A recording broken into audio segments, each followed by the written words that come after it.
Hey my listeners, कैसे हैं आप सब? आ चुके हैं आप लोगों के लिए replaced bride of devil professor का न्यू एपिसोड। तो चलिए इसे शुरू करते हैं। त्रिशा विक्रांत के साथ गाड़ी में बैठी हुई थी, लेकिन वो शांति से कहाँ बैठने वाली थी। विक्रांत ने गाड़ी तो स्टार्ट कर दी थी क्योंकि अविराज का कमांड जो मिला था, और उनका ऑर्डर तो हमेशा विक्रांत के लिए पत्थर की लकीर के समान होता था। वो तो गाड़ी स्टार्ट करके अब निकल चुका था, लेकिन त्रिशा लगातार विक्रांत को समझाया जा रही थी, प्लीज़ ऐसा मत करिए, वो अकेले हैं, वो खुद को संभाल नहीं पाएंगे। वो बार बार विंडो की तरफ से पीछे की तरफ झांकने की कोशिश कर रही थी। अविराज की हालत त्रिशा को समझ में आ रही थी। वो भले ही छुपाने की बहुत कोशिश कर रहे हो, लेकिन त्रिशा समझती थी उन्हें। अगर वो अकेले रहे ना तो वो पागल हो जाएंगे, इतना टेंशन लेंगे कि उन्हें ना मेरी ज़रूरत है। विक्रांत जी प्लीज़ गाड़ी रोकिए, मुझे उतरने दीजिए ना।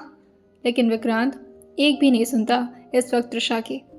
उसकी आंखें जो कि इमोशनल तो हो रही थी, लेकिन उसके बावजूद भी वो काफ़ी स्पीड में अब गाड़ी को आगे बढ़ा चुका था। फाइनली वो रिजॉर्ट आ जाता है जहाँ पर उस वक्त त्रिशा के मॉम डैड और उसके साथ ही शकुंतला जी रहा करती थी। त्रिशा को वो पैसेंजर सीट का दरवाज़ा खोल करके बाहर निकलने का इशारा भी करता है, लेकिन त्रिशा अपने चेहरे को ना मिलाकर गुस्से में वहीं चुपचाप बैठे रहे हुए कहती है, मैं यहाँ से हिलूंगी भी नहीं, मुझे उनके पास जाना है। वो ऐसा कैसे बोल सकते हैं, वो मेरे बिना नहीं रह सकते, आपको समझ में नहीं आ रहा है क्या? विक्रांत अपने चेहरे को हाँ मिलाकर कहता है, यू राइट मैम, वो आपके बिना नहीं रह सकते।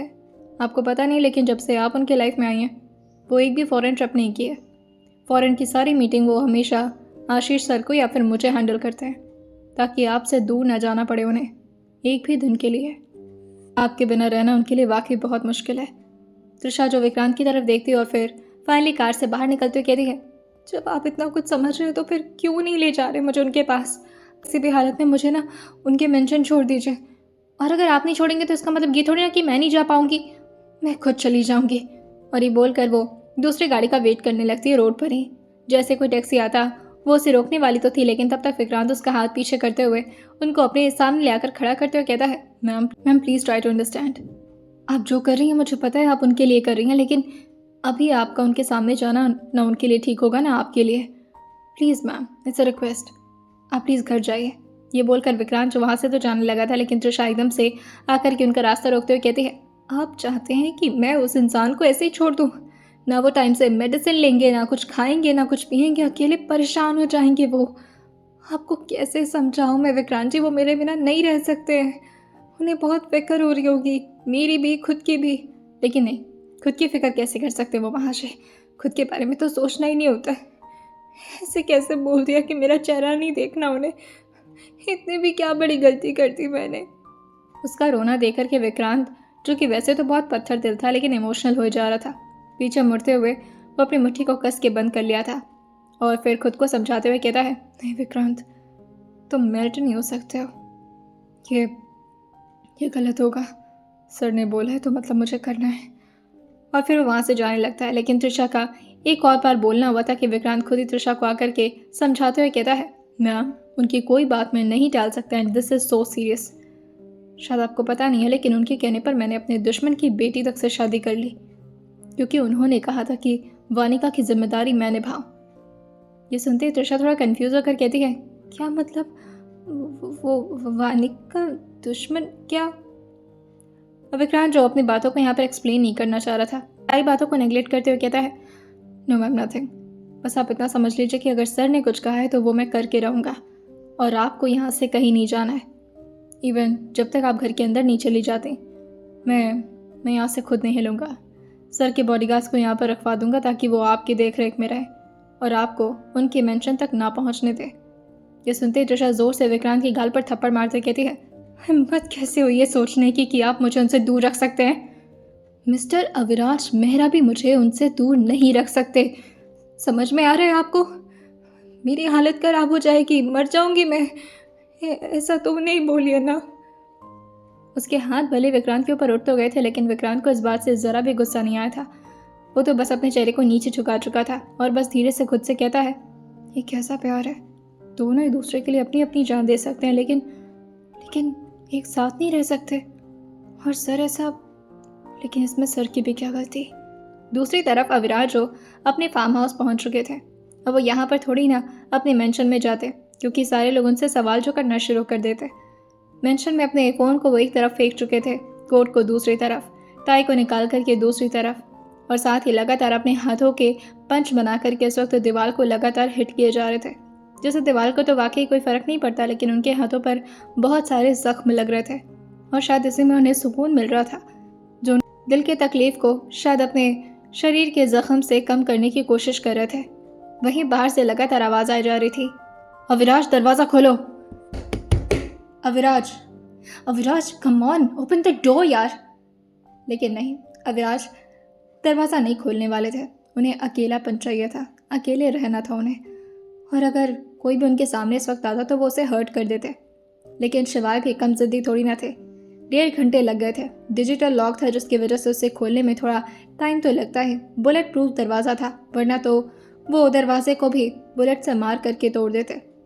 जैसे तैसे करके 1.5 घंटे बीत गए थे और जैसे ही दरवाज़ा खुला था शिवाय भागते हुए अंदर पहुंचते हैं। अंदर जाकर के फाइनली वो उस रूम में गए थे जहाँ पर अविराज लगातार अपने हाथों को जख्मी किए जा रहे थे। वो पीछे से उन्हें पकड़ते हुए कहते हैं, अविराज कंट्रोल योर सेल्फ, क्या कर रहे हो और ये हाथ की हालत क्या बना रखी है तुमने। अविराज उन्हें पीछे से धक्का देते हुए कहते हैं, दूर रह मुझसे और अपनी शक्ल भी मत दिखाना, निकल जा भी यहाँ से। अगर नहीं चाहता कि मैं तुझे मारूं, जा यहाँ से शिवाय। शिवाय फिर से उनके सामने पहुँचते हुए कहते हैं, मारना है ना, मार ले, चल मार।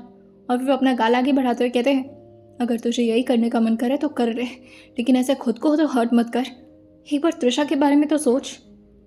जैसे ही तृषा का नाम अभी शिवाय ने लिया ही था कि तभी अविराज का हाथ एकदम से पंच बन करके शिवाय के मुंह पर ही पड़ने वाला था। लेकिन शिवाय भी अपनी जगह से एक पल के लिए भी नहीं हिले थे, ना उन्होंने अपनी पलकें तक झपकाई थी। वो लगातार बस अविराज के चेहरे की तरफ देख रहे थे। अविराज ने बहुत मुश्किल से अपने हाथ को कंट्रोल किया था और ज़ोर से अपनी मुट्ठी बांधते हुए कहते हैं, शिवाय, इससे पहले कि मैं तेरी जान ले लूँ, चला जाए यहाँ से। तूने और उस लड़की ने मिलकर के जो मुझे जख्म दिया है ना, ज़िंदगी भर भी मैं उससे उभर नहीं पाऊँगा। जिस इंसान को मैं इतना ज़्यादा चाहता हूँ कि उसे खरोच आए तो मुझे दिक्कत होती है, उसकी kidney, I can not believe this कि मैं कहीं खुद को ना मार लूँ। और ये बोल करके वो अपने हाथ में इस वक्त टूटा हुआ एक कांच ले चुके थे, और तभी जैसे वो खुद को ज़ख्मी कर पाते उसे अपने हाथों में ज़ोर से पकड़े हुए। लेकिन तभी शिवाय जो कि उनकी मुट्ठी को खोलते हुए कहते हैं, पागलपंती बंद कर।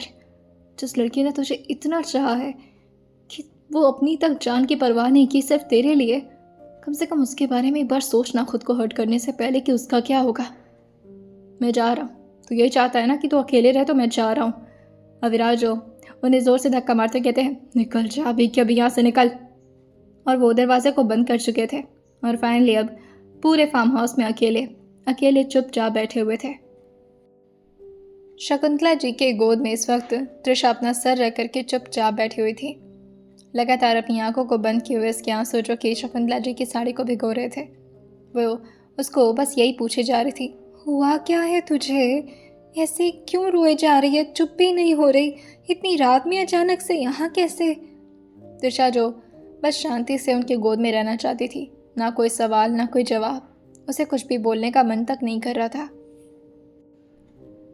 आंसू इतने गिर चुके थे कि आंखें लाल पड़ चुकी थी। धीरे धीरे सूजन भी बढ़ रहा था उसकी आंखों का, लेकिन अभी भी आंसू उसके शांत नहीं हो रहे थे।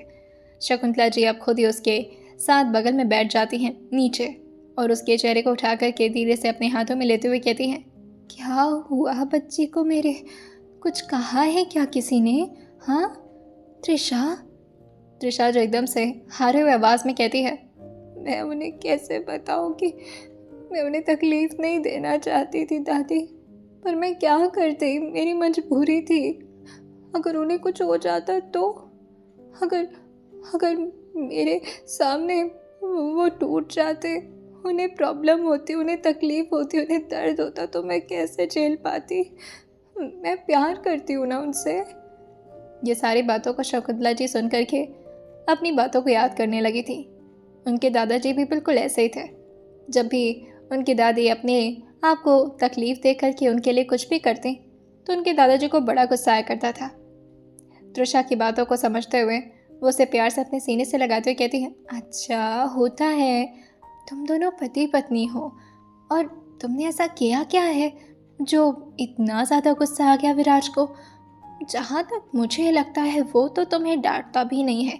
तभी तृषा जो कि एकदम से उनके सीने से अलग होकर के उनके सामने देखते हुए कहती है, दादी मैं चाहती हूँ वो मुझे डांटे, हो सके तो मुझे मार भी ले, जान ले लेना मेरी, ज़्यादा गुस्सा आ रहा है तो।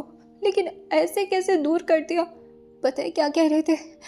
कह रहे थे कि कभी इसका चेहरा नहीं देखना मुझे, उन्हें समझ में नहीं आ रहा, मैं मर जाऊंगी ना। और ये बोलकर वो फिर से अपनी दादी के गोद में छुप चुकी थी। रात भर रोते रोते सुबकते सुबकते उसकी पूरी रात बीत गई थी। वहीं शकुंतला जी भी उसके सर को लगातार अपने हाथों से सहलाए जा रही थी। आज की रात तो बीत गई थी, लेकिन अगला दिन तृषा ऐसे तो नहीं बिताने वाली थी। सुबह जैसे ही कोयल की पहली आवाज़ उसके कानों में पड़ी थी, वो एकदम से खड़ी हो जाती है और अपनी आंखों को पूरी तरह से अपने हाथों से साफ करते हुए एक गहरी सांस भरते हुए कहती है, नहीं अब और नहीं, मैं ऐसे रो रो करके अपनी जान नहीं दूंगी, मैं जा रही हूँ दादी, मेरी शादी हुई है ना उनसे। और फिर वो अपने मंगलसूत्र को दिखाते हुए कहती है, ऐसे कैसे, अगर मुझे अपने आप से अलग करना था तो फिर शादी क्यों की मुझसे? खुद आए थे ना मुझे लेने के लिए, बड़े आए। और फिर वो शकुंतला जी भी पीछे पीछे तृषा के आते हुए उसका हाथ पकड़ते हुए कहते हैं, बेटा तुम बहुत प्यारी हो, प्यार तुम्हें कभी ठीक से मिल ही नहीं पाया, जो तुम समझ ही नहीं पाते हो कि प्यार कहते किस हैं। ये सुनते ही तृषा कहती है, क्या मतलब है आपका, आप कहना क्या चाहती हैं? इस बात पर शकुंतला जी, जो कि अविराज के पीओवी को उसको समझाते हुए कहती हैं, जब अगर तुम्हें पता चलता कि अविराज ने अपनी जान को खतरे में डाल करके तुम्हें बचाया है तो क्या तुम्हें तकलीफ नहीं होती, दर्द नहीं होता, तुम्हें गुस्सा नहीं आता? ये सुनते तृषा कहती है, आप ऐसी बात क्यों कर रही हैं? मैं रात में गलती से ही सही, लेकिन तृषा ने अपनी दादी को सब कुछ बता दिया था। रोते रोते फ्लो में उसके मुंह से सब कुछ निकल गया था। उसकी दादी उसको प्यार से गले लगाते कहती हैं, तू बहुत प्यारी है, पर अविराज का भी तो सोचना, बहुत प्यार करता है तुझसे और चाहता है कि तुझे कुछ ना हो, और इसी वजह से बहुत नाराज़ होगा अभी अगर उसके पास जाएगी तो उसे तकलीफ होगी, दूर ही रहे। ये सुनते तृषा कहती है, पर दादी उन्हें ज़रूरत होगी मेरी, वो दवाइयाँ भी टाइम से नहीं लेते, कुछ नहीं करेंगे वो मेरे बिना। प्यार से शकुंतला जी उसके गाल को नोचते हुए कहती हैं, अच्छा ये कह ले कि तुझे नहीं रहा जा रहा उसके बिना। अच्छा ठीक है जा, लेकिन अगर वो बात ना करना चाहे तो ज़बरदस्ती मत करना, हाँ? कभी कभी थोड़ी दूरियां ज़रूरी होती हैं रिश्ते को और ज़्यादा मजबूत बनाने के लिए। तृषा अब बाहर निकल चुके थे और टैक्सी लेकर ही वो बिना अपने मॉम डैड से मिले मेहरा मेंशन में जा चुकी थी। वहीं मेहरा मेंशन में भी सब लोग बहुत ज़्यादा परेशान थे। किसी को कॉल करते, लगातार पूछते, दानिश, विक्रांत, अविराज, शिवाय, लेकिन कोई कुछ भी नहीं बता रहा था। शिवाय जो कि पहले तो सोचे थे कि वो जा कर के सब कुछ बता दें, लेकिन नहीं, अविराज ने पहले इतना कुछ झेल लिया था। वो इतना ज़्यादा परेशान थे, अगर फैमिली वालों को भी सब कुछ पता चल जाता तो ना जाने शिवाय के साथ और कितना बुरा हो सकता था। अविराज की दोस्ती तो शिवाय को ख़त्म होते ही नजर आ रही थी। लगभग 2 घंटे बाद तृषा उस मेंशन के अंदर थी और उसके ठीक आसपास सब लोग क्वेश्चंस की पूरी भंडार ले आकर के उसके सामने खड़ा कर दिए थे। लगातार उससे सवाल पे सवाल किए जा रहे थे और वहीं तृषा का दिमाग एकदम से चकराया जा रहा था। वैसे वो इतनी ज़्यादा वीक हो रखी थी और ऊपर से इतने सारे सवाल, इतना सारा टेंशन उसके दिमाग में, और ऊपर से रात भर वो सोई भी तो नहीं थी। तभी इस बात को अर्चना जी समझते हुए कहती हैं, अच्छा ठीक है, बाद में पूछेंगे सब, फ़िलहाल इसको रेस्ट करने देते हैं। आंखें देखो इसके कितनी सूजी। तुम रोई हो क्या तृषा? तृषा जब अपने चेहरे को दूसरी तरफ करते कहती है, नहीं वो बस दादी की याद आ रही थी तो दादी के पास चली गई थी। वो तभी नूर कहते हैं, ओह तो आपकी दादी हॉस्पिटल में एडमिट हुई थी? वही तो मैं सोचूं, भाई आपको अचानक से हॉस्पिटल क्यों खींच कर लेकर जा रहे थे? हम लोग तो बहुत डर गए थे भाभी। तृषा जो अपने चेहरे को हाँ मिलाकर ज़बरदस्ती अपने चेहरे पर एक स्माइल लाती और फिर अपने कमरे में जा चुकी थी। कमरे में आने के बाद वो हर एहसास तृषा को याद आने लगता है जो वो अविराज के साथ बिताती थी। वो वक्त, वो प्यारा सा लम्हा। अविराज जब भी उसे यहाँ परेशान किया करते थे, जब भी उन लोगों की नोक झोंक होती थी। और वो विंडो, पहली बार तृषा जब वहाँ से भागी थी और उसे लगा था कि वो आज़ाद हो गई है, लेकिन नहीं। जैसा ही अविराज ने उसके गले में मंगलसूत्र बांधा था, शायद तब से ही वो अविराज से बंध चुकी थी। लेकिन उसे ये नहीं पता था कि अविराज तो उससे भी पहले से तृषा को जानते हैं। हाँ, अविराज का 2 से 3 दिन तो बिल्कुल भी पता ठिकाना नहीं लगा था कि आखिर वो गए कहाँ। तृषा बार बार उन्हें कॉल भी करती, लेकिन फिर उसे दादी की बात याद आ गई। उन्हें भी थोड़ा अकेलापन देना ज़रूरी होगा। बहुत तकलीफ़ में होंगे, अकेले रहेंगे तो उन्हें सुकून मिलेगा। वो बहुत मुश्किल से अपने आप को रोकी थी। 3 दिन बाद फाइनली अविराज, जो दानिश के साथ अपने काम के सिलसिले से अपने स्टडी में आए थे, स्टडी के बाद वो अपने कमरे में आते हैं कुछ कपड़े वगैरह लेने के लिए। तो उन्हें खुद भी अपने कमरे में ज़्यादा अच्छा नहीं लग रहा था। उन्होंने डिसाइड किया था कि वो अब कुछ टाइम के लिए स्टडी में ही रहेंगे, क्योंकि अगर वो कमरे में आते तो तृषा की यादें उन्हें परेशान करने लगती। किसी ने ये नहीं बताया था अविराज को कि तृषा ऑलरेडी घर के अंदर ही है। जैसे ही अविराज ने दरवाज़ा खोला था और वो अभी क्लोजेट की तरफ गए थे, वहाँ तृषा अपने कपड़े बदल रही थी। आँख से यूँ किसी को अंदर देख करके वो एकदम से अपने चेहरे को दूसरी तरफ मोड़ लिए थे। लेकिन जब उन्हें अंदाज़ा हुआ था कि ये तृषा है, वो धीरे से उसकी तरफ आगे बढ़ते हैं, लेकिन अचानक ही उनका कदम एकदम से रुक गया था और वो काफ़ी गुस्से में यहाँ से बाहर निकल गए थे। ज़ोर से दानिश के ऊपर गुस्सा करते हुए कहते हैं, यहाँ कैसे आई? दानिश का कॉलर, जो कि अविराज के हाथ में था, आज तो वो पटाने वाला था, उसे ऐसा लगता है। और उसकी तो कोई गलती भी नहीं थी। उसने क्या किया है? वो तो अविराज के साथ ही था। वो एकदम से इधर उधर अपने चेहरे को घुमाते हुए कहता है, सर मैंने नहीं बुलाया उन्हें। आप मैडम की बात कर रहे हैं? तृषा मैडम घर पर आ गई क्या? अविराज ज़ोर से दानिश को धक्का देते हैं और अब अपनी स्टडी में जाकर के विक्रांत को कॉल मिला दिए थे और तुरंत ही उसे यहाँ पर आने का ऑर्डर दे देते हैं। 5 मिनट के अंदर किसी भी कीमत पर विक्रांत को यहाँ पर पहुँचना था, क्योंकि अविराज ने अपनी टाइम लिमिट दे रखी थी और अगर 5 मिनट के अंदर विक्रांत यहाँ नहीं पहुँचता तो न जाने उसके साथ क्या होता। 6 मिनट तो लग गए थे फिर भी विक्रांत को, चाहे वो कितना भी जल्दी करता, लेकिन मुंबई की ट्रैफिक तो इतनी ज़्यादा थी। पहुँचते पहुँचते उसे थोड़ा ज़्यादा ही वक्त लग गया था, लेकिन सिर्फ वो 1 ही मिनट तो था जिसे अविराज ज़ोर से उसके गाल पर एक थप्पड़ जड़ दिए थे और फिर उसे घूरते हुए कहते हैं, तृषा यहाँ पर क्या कर रही है विक्रांत? मना किया था ना कि वो मेरे आंखों के सामने नहीं आनी चाहिए, समझ में नहीं आया तुम्हें? ये सुनते विक्रांत, जो अपने चेहरे को नीचे झुकाए हुए, कहता है, सर वो अब मुझे नहीं पता चला वो कब आ गई। अब सर मैं अभी क्या करूं? अविराज ज़ोर से उसे धक्का लगा करके पूरी तरह से दीवार पर लड़ा चुके थे और वहीं दूसरी तरफ ज़ोर से अपने हाथ को काउंटर पर मारे थे। दानिश एकदम से अपनी आंखों को छोटी कर लेता है। अरे अरे अरे! उसका रिएक्शन देखकर के अविराज उसे घूरते हुए कहते हैं, तुम्हें लग रही है? अविराज के हाथ पर जितने भी जख्म लगे थे पहले से, उसी पर बैंडेज लगाया गया था, लेकिन उसी पर अविराज जिस तरह से काउंटर पर मारे थे वहाँ से खून निकलना शुरू हो गया था। अविराज काउंटर पर टिकते हुए कहते हैं, बहुत शौक है ना इसे मेरे सामने रहने का। ठीक है विक्रांत, कल जो मैंने मीटिंग पोस्टपोन करवाई थी वो वीडियो कॉन्फ्रेंस पर नहीं होगी, बल्कि आज ही होगी। मैं बाहर जा रहा हूँ। ये सुनते ही दानिश कहता है, सर बाहर? घर के बाहर?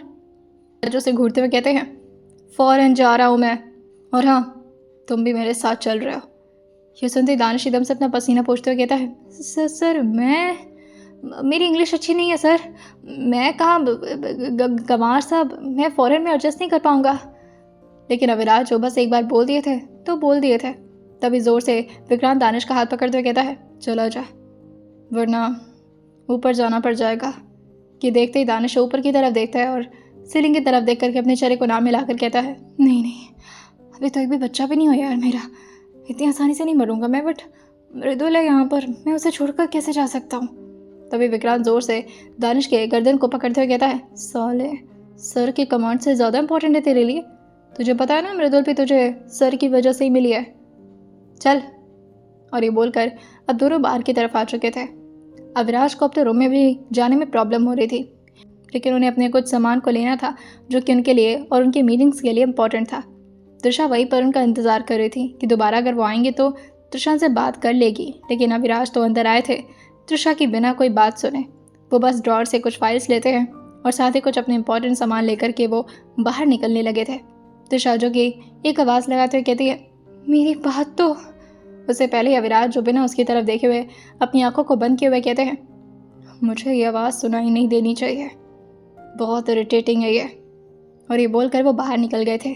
अब तृषा की भी सेल्फ रिस्पेक्ट थी जो कि लगातार हर्ट हो ही जा रही थी। वो अपना मुंह बनाते हुए कहती है, अच्छा मेरी आवाज़ इरिटेटिंग लग रही है इनको, ठीक है नहीं बोलूँगी कुछ। सुनने के लिए ना मेरी आवाज़ तरस जाएंगे आप, देखिएगा, आई प्रॉमिस तरस जाएंगे आप। चले गए क्या? वो बाहर की तरफ झांक कर देखी थी क्योंकि उसे रहा नहीं जा रहा था और मुंह बनाते हुए कहती है, हे भगवान, मैं क्या करूं, हमेशा मेरे साथ ही गलत क्यों होता है? मैंने कौन सी गलती की है? इतना गुस्सा। बाहर जैसे अभी वो झांक ही रही थी कि तभी अचानक से उसके कान में आवाज़ आती है, क्या ज़रूरत थी यहाँ पर आने की? और हमसे कुछ दिन घर पर रह ली होती आप। आपकी वजह से मुझे फ़ौरन जाना पड़ रहा है।